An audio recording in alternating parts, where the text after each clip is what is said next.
অহা সপ্তাহত গঠন হ'ব লক্ষ্মীনাৰায়ণৰ ৰাজযোগ।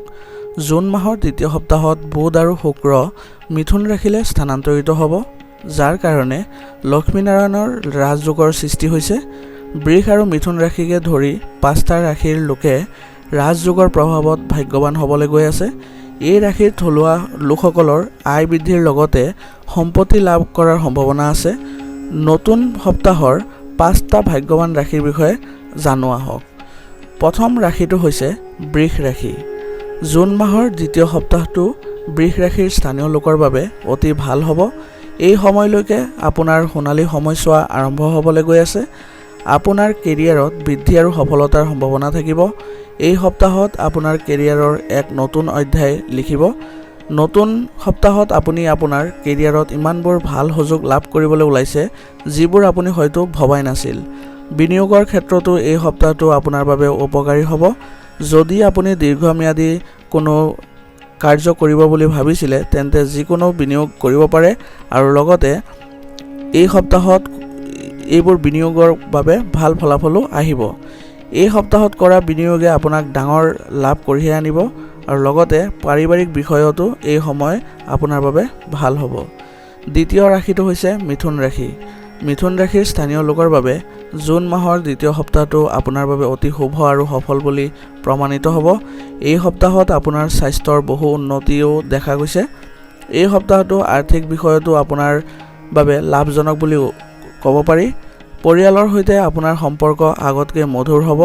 লগতে পৰিয়ালৰ সৈতে সুসম্পৰ্ক বজাই ৰখাটো আপোনাৰ বাবে ভাল হ'ব। অৱশ্যে এই সপ্তাহত আপোনাৰ কেৰিয়াৰক লৈ সন্দেহ হ'ব পাৰে। অৱশ্যে কিছুমান ছিনিয়ৰে আপোনাক এই ক্ষেত্ৰত সহায় কৰিব।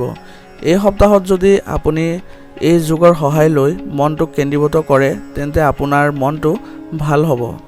এই সপ্তাহত কাকো সোনকালে উত্তৰ নিদিবলৈ পৰামৰ্শ দিয়া হৈছে।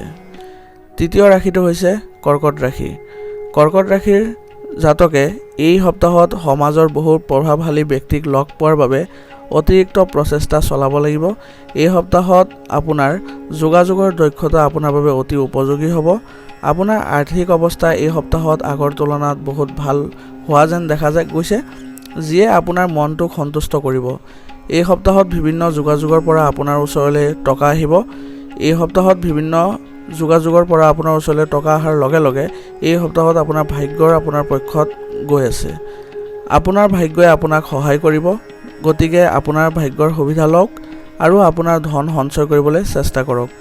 পৰিয়ালৰ পৰা আঁতৰি থকাসকলৰ সকলো সমস্যা এই সপ্তাহতে সমাধান হ'ব। চতুৰ্থ ৰাশিটো হৈছে তুলা ৰাশি। এই সপ্তাহটো তুলা ৰাশিৰ স্থানীয় লোকৰ বাবে অতি ভালেই চলি থাকিব। এই সপ্তাহত আপোনাৰ স্বাস্থ্য আগতকৈ ভাল হ'ব। শাৰীৰিক আৰু মানসিকভাৱেও আপুনি শক্তিশালী অনুভৱ কৰিব। আপোনাৰ ভিতৰত এক বেলেগ শক্তিৰ আৱিৰ্ভাৱ হ'ব। এই সপ্তাহত আপুনি হয়তো আপোনাৰ আৰ্থিক জীৱনৰ ৰোমাঞ্চকৰ নতুন পৰিস্থিতিত উপনীত হ'ব। এই সপ্তাহত আপোনাৰ আৰ্থিক অৱস্থা আগৰ তুলনাত অধিক শক্তিশালী হ'ব। এই সপ্তাহত আপুনি আপোনাৰ ডাঙৰ ভাই ভনীৰ পৰা বহুত সহায় লাভ কৰিবলৈ ওলাইছে। একে সময়তে এই সপ্তাহত কৰ্মক্ষেত্ৰত নিজৰ লক্ষ্যত উপনীত হ'বলৈ নিয়োগকৰ্তাসকলে যি কৌশল প্ৰস্তুত কৰিছে, সেয়া আপোনাৰ বাবে উপকৃত হ'ব। এতিয়া পঞ্চম ৰাশিটো হৈছে ধনু ৰাশি। কিছুদিন ধৰি ধনু ৰাশিৰ লোকে যি স্বাস্থ্য সম্পৰ্কীয় সমস্যাৰ সন্মুখীন হৈ আহিছিলে, এই সপ্তাহত সকলোবোৰ শেষ হ'ব আৰু আপুনি স্বস্তিৰ উশাহ ল'ব পাৰিব।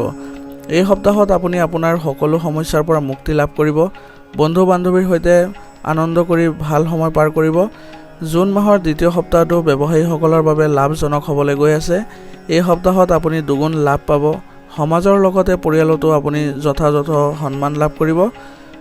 মিড উইকত মধ্য সপ্তাহত আপুনি আপোনাৰ পাৰিবাৰিক জীৱনত কিছুমান উত্থান পতনৰো সন্মুখীন হ'ব। আপোনাৰ ব্যৱসায়ৰ বিষয়ে বন্ধু বান্ধৱীৰ সৈতে কিবা এটা আলোচনা কৰিব পাৰে। ধন্যবাদ। আজিৰ ভিডিঅ'টো ইমানলৈ আছিলে। যদি ভাল লাগিছে ভিডিঅ'টো লাইক কৰিব আৰু যদি চেনেলত নতুন হৈ আহিছে তেন্তে ছাবস্ক্ৰাইব কৰি দিব।